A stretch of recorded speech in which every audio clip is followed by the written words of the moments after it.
Покрај најавената поддршка на фестивалот Златно славење, Министерството за култура поддржа дел од проектите чии организатори жестоко реагираа во јавноста зашто не поминаа на конкурсите. Скопскиот джез фестивал доби 3 милиони денари, Авалон продукција и Оф Фест по 1 милион денари, а фестивалот Здраво млади е поддржан со 150.000 денари.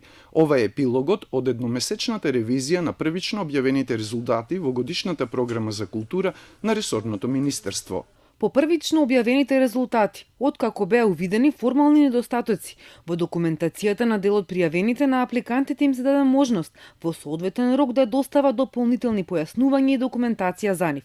Исто така, беше извршен и детален преглед на бодовите за секоја ставка од конкурсите, а беа одржани средби со дел од културните оператори.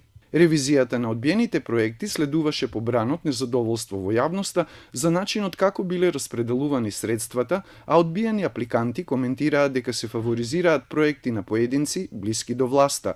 На барање на опозицијата, која тврдеше дека со годишната програма се поддржани фирми и здруженија, формирани пред отворањето на конкурсите, утре се очекува надзорна расправа во Собраниската комисија за култура, а истрага за распределбата на средствата од годишните конкурси за поддршка на проекти од национален интерес најави и антикорупцијската комисија.